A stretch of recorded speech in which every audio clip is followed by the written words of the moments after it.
Bismillah ar-Rahman ar-Rahim. First of all, I would like to thank Mr. Ikram Sehgal. He is instrumental in getting me here. Otherwise, the sum of $450,000 for 2 nights was, I would not have burdened my government for this huge amount for 2 nights. So Ikram Sehgal got together and with Imran Chaudhry, my other friend, and so they sponsored it. So it's the cheapest any Pakistani Prime Minister has ever come to Davos.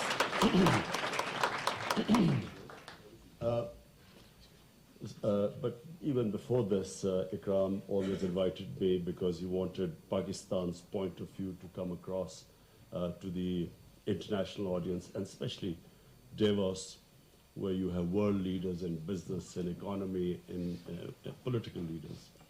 So I have been here before. And I always found that this is, Davos is such a gathering of people. Normally you would sort of meet such people over a period of 6 months, a year, traveling around. But here in one place, you tend to meet people, who you can learn from, who you can interact with. So, Ikram, thank you very much for inviting me here and being a partial sponsor of my visit. Let me just, first, just a brief thing about myself, so you understand how what my motivation is and how I function. There were far more talented cricketers than me when I started my cricketing career. And when I started, a lot of people were skeptical. I was dropped after my first test match I played, and I was butt of all the jokes of the cricket team. And then it took me 3 years to get back into the team. And then, like anyone who competes at that international level, you learn probably the most valuable lesson which any human being can learn in order to succeed in life. And that is the ability to face the bad times. What decides how much a human being will fulfill his potential in life depends upon his ability to face the bad times. Because problem is very talented, educated people with much greater potential than me. I found that the reason why they could not achieve their potential in life because they could not face the bad times. People gave up. An easy, comfortable life is a disaster for human potential. People who have inherited wealth, I have very rarely found them achieving their potential in life. Life is too easy. When I played cricket, I went to the most privileged school in Pakistan with the best facilities. We had coaches, the best cricket ground, probably no school would have a cricket ground like that. But the boys from my school could not compete with those boys who played in the streets, who played under the lights. Our boys could not compete with them because they did not have the hunger. They did not have the drive. And it's that drive that actually propels people to achieve their potential. I built this university in Pakistan, the first private sector university in a rural area. And I built it with one intention, that the underprivileged people who had no chance of having higher education, they must be given an opportunity. The university I built was affiliated with Bradford University in England because I was the chancellor of Bradford University. So we affiliated it with that university. The boys who studied, and girls who are studying in Namal University come from poor backgrounds. 75% from Urdu, 80% Urdu medium schools. studying an English university degree. And first year they struggled. We used to have to teach them English, to give them foundation course. They struggled the first year. Second year they sort of stabilized. And in Bradford University, the average first divisions are about 12%, 13% maximum. In Namal University, the same Bradford University degrees, examined by Bradford University professors, they got between 55 to 60% first divisions. Poor background people who, didn't even have strong basics because they had greater motivation. They had greater hunger. So in sport, I learned how to compete. And the most, again, the valuable lesson, face the bad times. So I give you an example. Once we got thrashed by India. We went to India to play a series. We got thrashed. So now the team is on the way back to Pakistan. And what is the discussion going on in the dressing room? How to get to Pakistan in the middle of the night so that there would be no one at the airport. When we arrived at the airport at 4 a.m. in the morning, the custom people made us stand there for 2 hours, confiscated everything, and they made sure that it was light enough so that when we got out, the taxi drivers sort of gave us hell. And yet at the same airport, I arrived 7 years later, having beaten India. And we never even made it to the customs. There were 150,000 people at the airport to receive us. So you see, when you have these ups and downs in life, the most valuable lesson, you never lose your head when you go up, and you know the dynamics of coping with the bad times. So the difference and my philosophy. I was 9 years old when I wanted to be a test cricketer. I watched my first cousin. My mother took me to this match in Lahore. He scored a century against England. And I looked at him and I said, I want to be a test cricketer. And it never occurred to me that I would never become a test cricketer. I always thought it was a matter of time. I never realized the struggle I had to go through. Similarly, when my mother died of cancer, I didn't realize there was not a cancer hospital in Pakistan. And then I realized that, I could take my mother out for cancer treatment. What happened to the 95% of the people in the country? So that's when I decided I would build a cancer hospital. I have to confess I was never much of a charity type of a guy. I was not into really giving people, because basically the philosophy of professional sport is that there are no prizes for coming second. You do not have compassion for the losers. So it was actually watching that pain that I decided, watching my mother suffer, I decided I wanted to build this hospital. And I'd never realized how difficult it would be. 4 years of running around, I wasn't getting anywhere. And then Mr. Razak Daud is sitting here. He was on the board of governors, and he knows the meeting.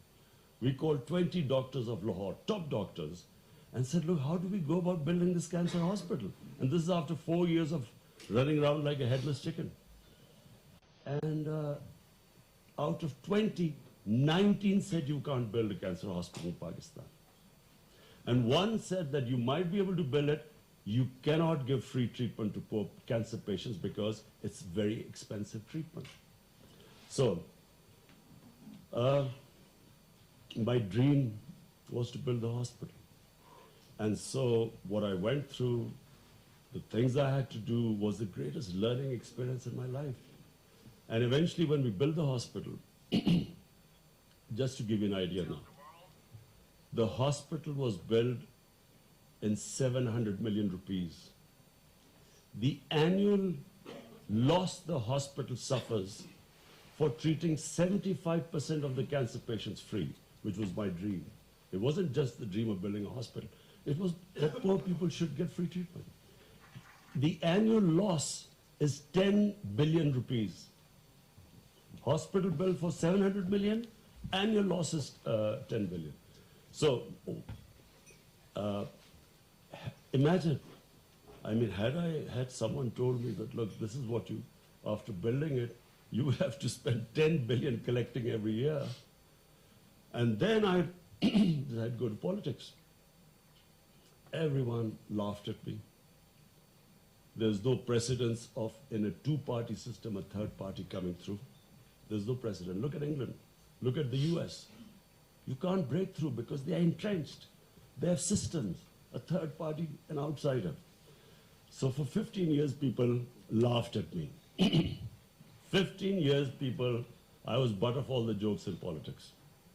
Here was me sincerely going around, look, we want good people to come. Let's all good people get together. And I didn't realize that the good people were the most cowardly people. They were scared of coming into politics. So anyway, the thing is, the Almighty has given all of us tremendous potential. We are His greatest creation, Ashraful Makhluqat. Problem is, we don't know this. And we let ourselves down. Because that potential, we only achieve that potential if we know how to struggle. We only achieve that potential if we have these big dreams. And whatever the human mind can picture can happen. This is how much potential all of us have. Problem we face is that we give up on the way. When the bad time comes, we put up our hands and say, we have a plan B. The human potential, the bigger the dream, the bigger the struggle, but you achieve it when you do not have a plan B. There is no going back. You have to burn your boats. Whenever you go after a big ambition, you should never, never, never think of compromising on that dream. So now I come to my dream of Pakistan. You see, I believe, and I always believe, because I grew up in 60s, when you cannot imagine the optimism we grew up with about Pakistan. It was one of the fastest growing countries. Our head of state, Ayub Khan, went to the United States. The president of the US came to receive him at the airport. He had a ticker tape reception, open car, people throwing, how they greet those people in the US. He goes to England, he's treated like royalty. Pakistan, there was hope. People believed the country had potential. It was the fastest growing country in the 60s in Asia. We were a model for development. South Korea came to Pakistan, Malaysia. They looked upon us. In HSN, I studied with Malaysian princes. Our university degrees were recognized everywhere. So I grew up with this thing. We had this hope. So we let ourselves down. And we let ourselves down because, unfortunately, we came up with, first of all, we could not, our democracy couldn't get grounded in Pakistan. When the democracy faltered, we had the army. When the army came in, they wanted their own puppets, who were not leaders. And so we went into this musical chairs. But I always believed that the moment Pakistan had good governance, this country would rise. And the moment Pakistan went back to its original vision, there was a reason Pakistan was made. We keep forgetting why was it made. The reason given by the founding fathers, the ideological father of Pakistan, the great Iqbal, and what our great leader, Jinnah, Quaid-e-Azam, brilliant mind, the most outstanding barrister in British India, highest paid barrister, brilliance, man of complete integrity. They all, if you look at the vision of the founding fathers, they wanted Pakistan to be a humane, just society, a welfare state. And we deviated so far from the vision. And nations without a vision die. Why should people want to be part of a nation if there's no vision? So I always believe that the moment our vision, the reason why this country was made, if we could restore that vision, this country has more potential than any other country. Reason why this country has so much potential? Because the best resource are the people. We have dynamic people. I mean, I give you an example. When I used to be playing cricket, India is 7 times the size of Pakistan. We regularly thrashed them. Pakistan had squash players with hard. There were more squash courts in Oxford University. Pakistan had 2 squash champions for 10 years each. Our hockey hardly financed to anything. We had always the talent. People of Pakistan not just had the talent, we had the resources. I mean, since I've been in power, I'm amazed what the resources the country has. Just out of the 14 copper and gold fields we have in Reko-Diq, just 2 of them. And guess who told me this foreign company which we are in litigation against, this chairman I was speaking to him, he told me, he said, do you realize that these 2, the blocks, the profit is $100 billion. Just the profit of 2 blocks. This is just, I didn't know that. And we have coal reserves. We should never have shortage of electricity. Our own coal reserves. We have the most fertile land. When I went to China, they told, I mean, I looked at the productivity of China. It's 3-4 times of Pakistan. We have 6th number of cow and buffaloes in our country.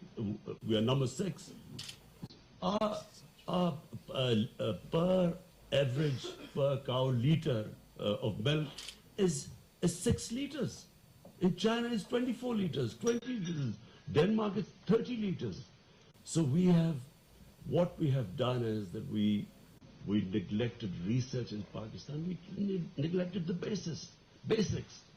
Not spending money on our human resources, not spending money on education, not worrying about the education of the masses. It was only for a tiny elite. Which country does it that only 800,000 children go to English medium schools, 3.3 million children in Urdu medium schools, 2.5 million children in Dini madrasas? No one paid any attention to it. So now my vision of Pakistan, we need to return to make it into a welfare state, inclusive development. Our whole idea is now that after the 60s, there's the second government which is going to spend money on industrialization. We are giving incentives, encouragement. We want to promote industrialization because that will create wealth. And from that wealth creation, we want to spend money on the bottom tier of our society. So we have already, despite limited resources, we have the most ambitious poverty alleviation plan called ESAS. I mean, we have allocated in very difficult times 190 billion rupees, the highest amount ever for poverty alleviation. My belief is that if we can concentrate on the bottom section of our society, the government facilitates investors, industrialists, makes it easy for them to do business. In our first year, we have gained 28 places in ease of doing business. Improve our governance system. I honestly believe that we will release the potential of our people. We have let me tell you where the challenges are. The number one challenge is, and by the way, I was reading a blog of Prime Minister Mahathir Mohamad. Now remember, he is probably the greatest statesman of the Muslim world. His achievement in transforming Malaysia, everyone knows about it. Now, and 20 years he was in power. And when I read his blog, he might as well have been talking about Pakistan. He said the problem they're facing is from an entrenched, corrupt status quo. which has been removed after 50 years, one-party system. Same us. We are up against a corrupt status quo which ruled Pakistan for 30 years. And they are entrenched, and they have linkages, people who benefited from a corrupt system. So our biggest challenge is facing these people, spreading gloom and doom every day. Every day some sort of scandal comes up which is blown up, all orchestrated.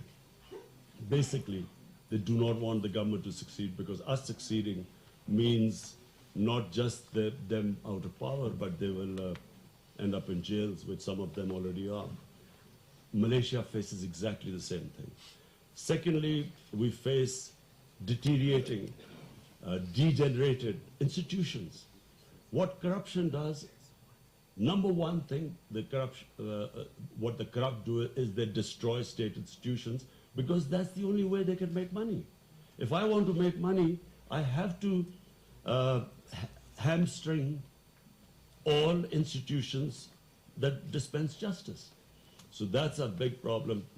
You can destroy state institutions very quickly, but to restore them takes time.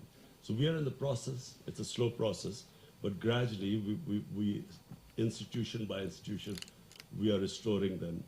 The other problem we face are these huge debts accumulated by the previous government. Our first year, the total amount of tax we collected, which was 4 trillion, 2 trillion went to debt servicing. How do you fund health, education, everything when you just are left with this small amount of tax collection? This year we have to, our debt servicing is 3 trillion. The other problem we face is actually the biggest challenge is the energy sector. We have this huge circular debt in electricity. And because of this, which is almost, I think, 1.5 trillion, 1.7 trillion. A 1.7 trillion circular debt means every year we have this huge interest on this debt.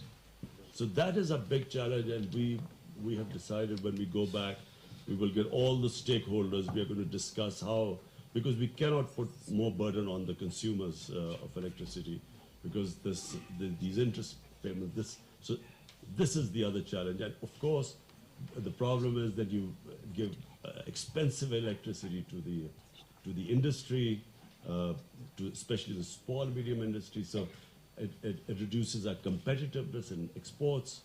So this is a big challenge. The direction we have taken is industrialization, which means wealth creation. Secondly, export-oriented growth. So far, our problem have been that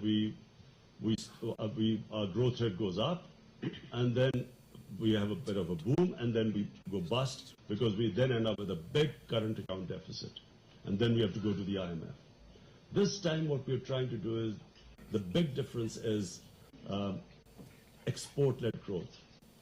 And so this change, of course, is quite painful, because the growth rate has to come down. You know, people are hurting in Pakistan. As I keep mentioning, I've never faced so much abused and hammered so much in the media as I have in the past one and a half years.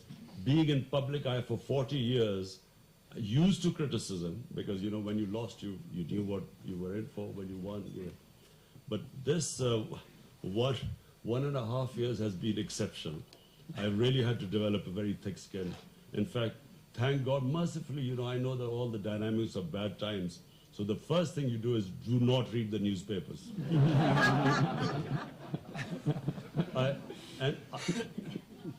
And secondly, do not, whatever happens, do not watch the evening chat shows.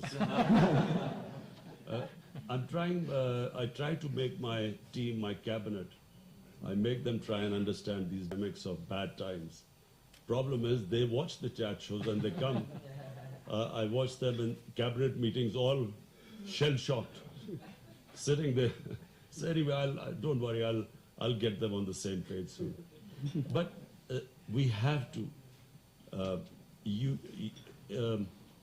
the the situation which Pakistan is, where you have this huge interest payments on these debts. Secondly, not very functional state institutions. This process, if we want to change course and improve and achieve our potential, we will have to go through this difficult time. And interestingly, I was reading in the blog, Prime Minister Mahathir Mohamad saying exactly this, says, be patient. I tell them, ghabrana nahi hai. He says, be patient. 2 years or so, we will have to struggle for a while. But I feel, as I see the potential in the country, I feel that once we stick to these reforms, it'll take a lot of political will. It'll take courage to withstand all this criticism. My only thing is I hate to see unemployment, people hurting at the bottom level. And we hope now that our SAS program will kick in and we will provide safety net to the bottom tier. But whatever happens, anyone, when you have a sick economy, when you bring in reforms is a painful process. I keep telling them, look, it's like we all want to go to heavens, but we don't want to die. Or maybe it's a bad example. It's like, we want to cut out the tumor, but we don't want the operation or feel the pain of the operation. So it is going to be difficult. But I do feel that we have, the first year has been, in my opinion, we have done remarkably well in the sense that our current account deficit, which is the one biggest thing, anyone looking into an economy of a country, the one thing they look upon is your current account. Is it a deficit or a surplus? Surplus means you're well. Deficit means you've got problems. So we reduced it by 75% in the first year, which I think is a great achievement. And that is reflected in the rupee stabilizing, in fact, gaining a little bit. It is reflected in the stock market now, which has regained all what it lost. And it's reflected in investment, foreign investment. In the last 1 year, we had 200% increase in the foreign investment. So the direction is right. But I still feel that, we have a struggle ahead. But I'm an optimist, and I think we are on the right track, and I see good times ahead for Pakistan. We're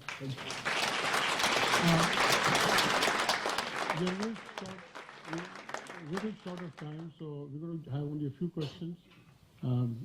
Please, after that, yes, please.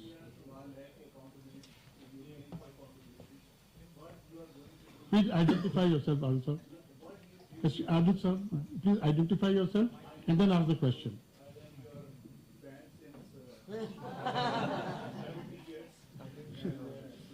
When you were in school.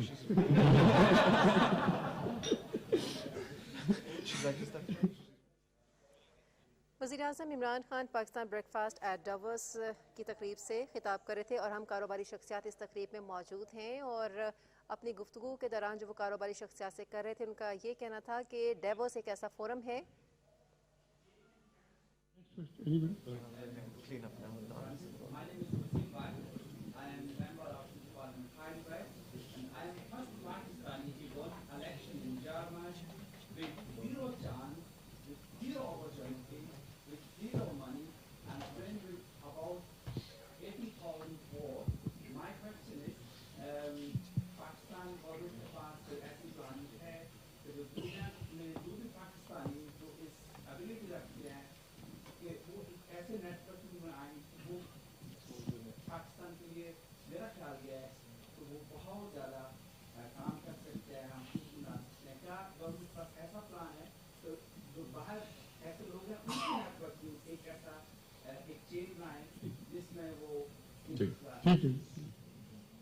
मैं इसका सिर्फ जवाब दे दूं आपके लिए the greatest resource of Pakistan are the overseas Pakistani. Some of our best minds, some of our best professionals, some of our best entrepreneurs are sitting outside Pakistan.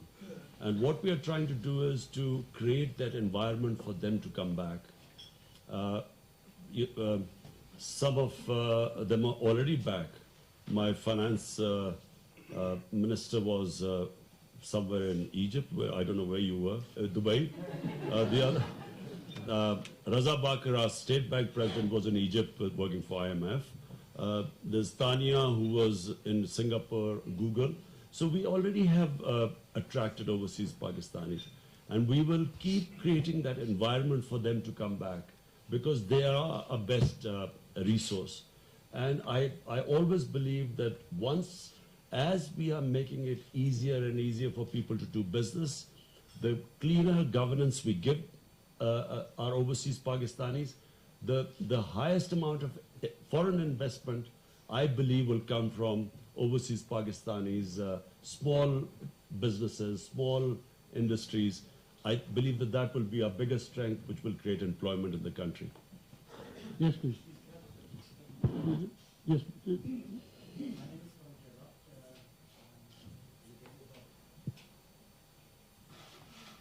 My name is Khurm Shahzad. I'm with PTI Switzerland. My question is, first of all, sir, thanks a lot for presenting us over here at Ask the Davos question, please. as Pakistan's Prime Minister. That's a pride for us. My question is there a plan for the government? Because your vision is clear. You want to make Pakistan a welfare state. You want to make it a social welfare state as well. The strategies are in place. We have new programs which are in place. But what we lack is the implementation on ground. It's the practical implementation of these policies. That is something which you are lacking. So is there a comprehensive plan to make it show? Because there's a lot of dissatisfaction amongst the masses in Pakistan as well, and in the overseas communities which we are representing. Look, I repeat that, when you are going through a process of reforms, and specifically institutional reforms, you cannot hope that one institution, the moment the government changes, it improves. Especially in our case, where it's the first time PTI has been in power at the federal government level. So therefore, it is a slow process. As I said, you can destroy an institution immediately, but to build an institution does take time. And especially when, when unfortunately the government institutions were used as giving employment to people. So they're all bloated institutions. I'll give you an example of health ministry.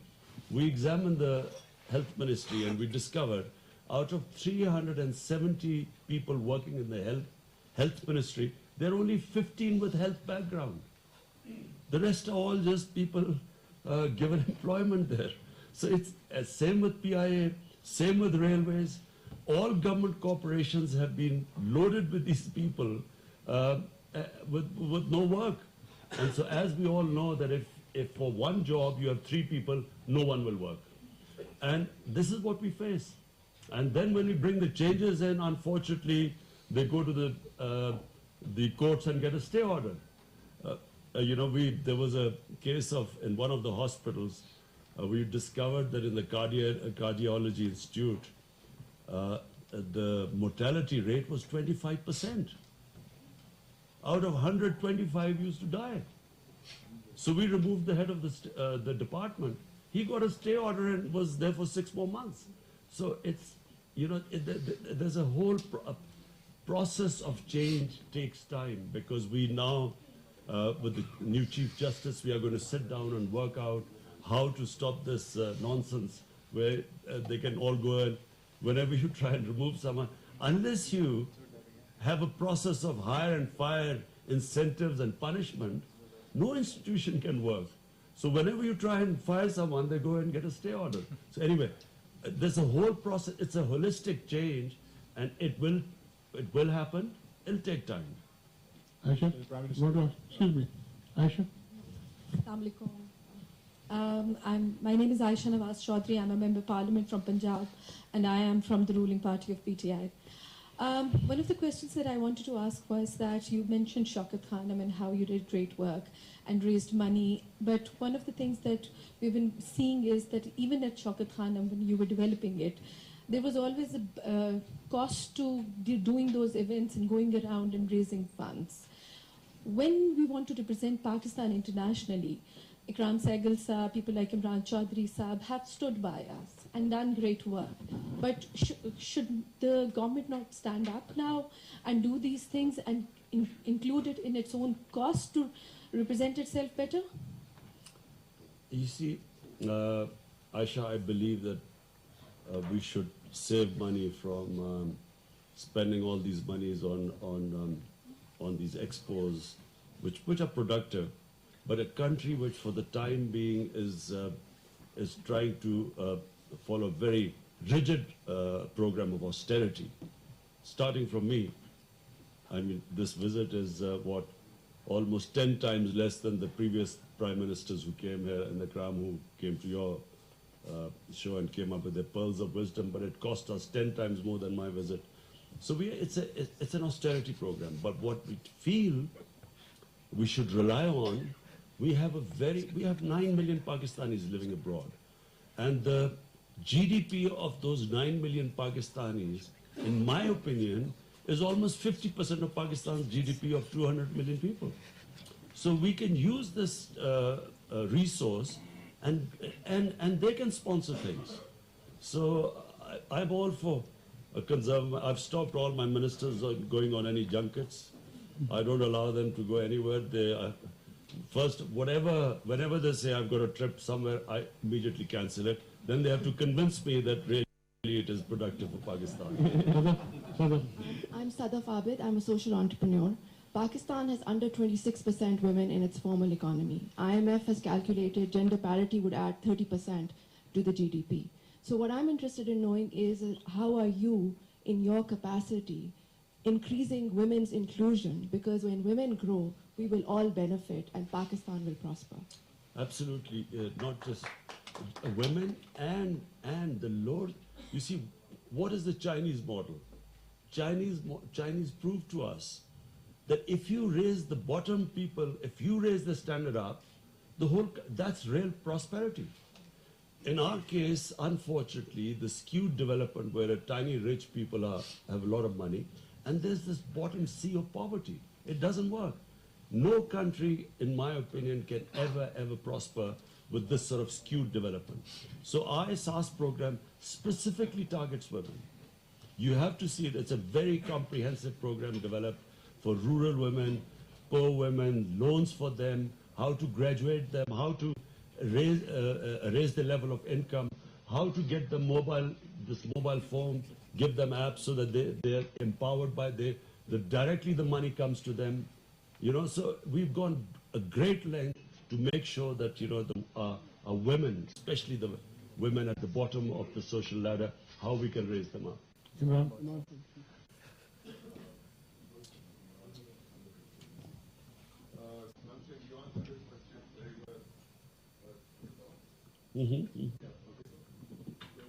What I understand from your answer is that when you were not in the government, it was a car and things like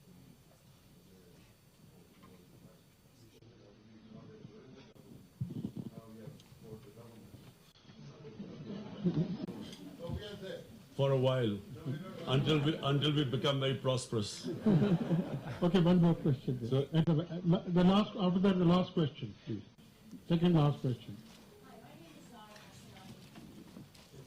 It's on. My name is Lara Hassanali. I'm an education and health specialist working with World Bank. You spoke earlier very eloquently about वज़ीर-ए-आज़म Imran Khan DeVos में मौजूद हैं। Pakistan business breakfast at Davos की तकरीब से खिताब कर रहे हैं और पाकिस्तान की डेवोस की अहम कारोबारी शख्सियात भी यहाँ पर मौजूद है। सवालात किए जा रहे हैं जिनके जवाब वज़ीर-ए-आज़म इमरान खान इस वक्त दे रहे हैं। और आपको ये बताएं कि डेवोस एक ऐसा फोरम है जहाँ मुख्तलिफ ममालिक के लोग एक दूसरे से इंटरेक्ट कर This is probably not the forum, but I would like you to, in fact, it'll be on our website. We will give you the details of our SAS program. It is one of the most comprehensive programs. The bottom tier, how we are directly giving them cash, then how to graduate them to a high level, the sort of instruments we are using to raise their productivity, rural women in urban, giving them loans for startups. So we have a whole range of things now.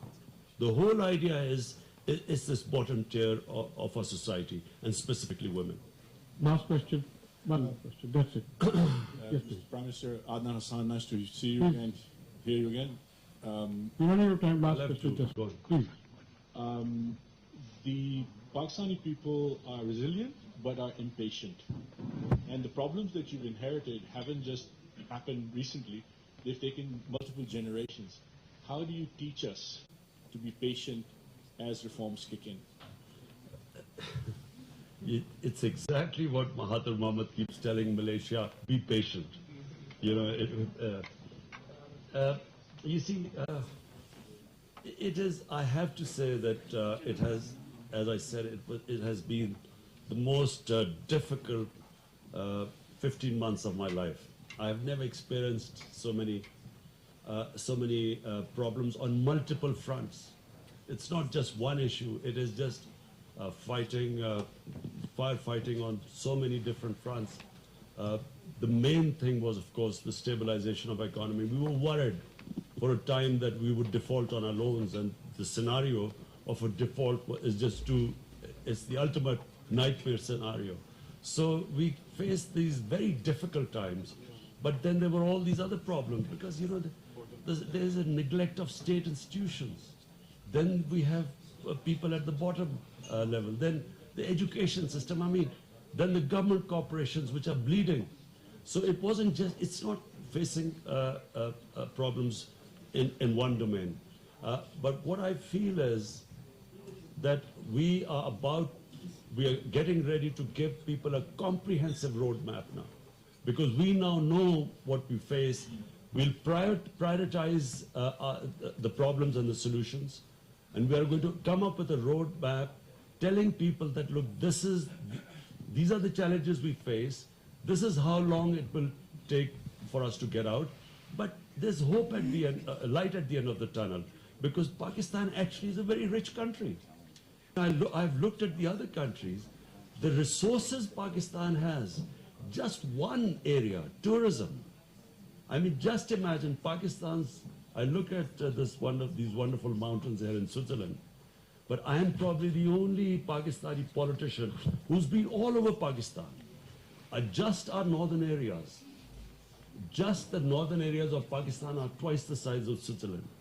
And the scale of those areas, Switzerland just cannot compete with it. No one knows about it. No one knows about, only now people are discovering, you know. In Condé Nast magazine, Pakistan is now considered the most exciting tourist destination. Why? Because what has happened is we haven't done anything. This mobile phone has done everything. People go on holidays, they take pictures, they put it on their Facebook, and people suddenly, is this Pakistan? And so in 1 year, tourism doubled in Pakistan. 1 year. Just by the mobile phone. So we have not, this is the first time we are concentrated on the tourism sector. Imagine, just to give you the sort of potential we have beach tourism, probably one of the best on the coast, one of the best beach tourism. We have lagoons, totally untouched. We have one of the ancient civilizations, the Indus Valley civilization, 5,000 years old. We have 4 religions have some of the most sacred sites in Pakistan. Buddhism, Sikhism.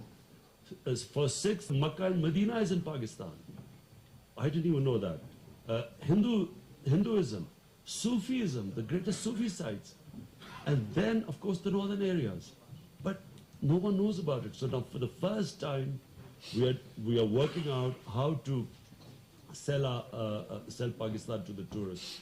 Imagine Malaysia makes $20 billion from tourism. It only relies on beach tourism. Turkey, $40 billion. And this Switzerland makes $80 billion. Our total exports are $24 billion. So imagine the potential we're sitting on. I'm just talking about one. I'm not talking about the minerals. I'm not talking about if we just double our agricultural productivity, where the country can go, about our export. our linkages with China, CPEC, special economic zones, China wanting to relocate the industries because our labor is now much cheaper into. So, I mean, the country is, you know, the possibilities are the sky, and I'm not just a born optimist. Since I've been in power, I realize, you know, we are sitting on a gold mine, and inshallah, this country has great times ahead. Thank you. I'd like to sum up, please.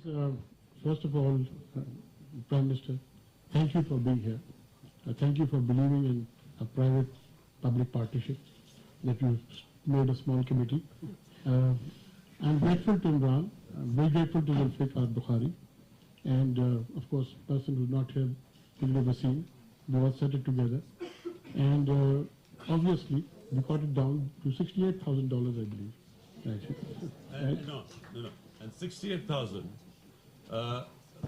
The previous two ones were $500,000. One was $600,000. My trip to the U.S., the United Nations General Assembly, was $160,000. One Zardari did it for $1.4 million. Nawaz Sharif did it for $1.3 million. Even, you know, in Punjabi we call Relu Kata. Hakan Abbasi, he did it for $800,000.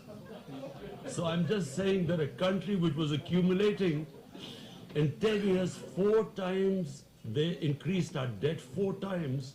Look the way the leaders were spending the taxpayers' money. I'd like to mention that I deliberately put, you have the present and the vision for the future. And both sides of you, I deliberately kept the future of Pakistan. On both sides sitting with you.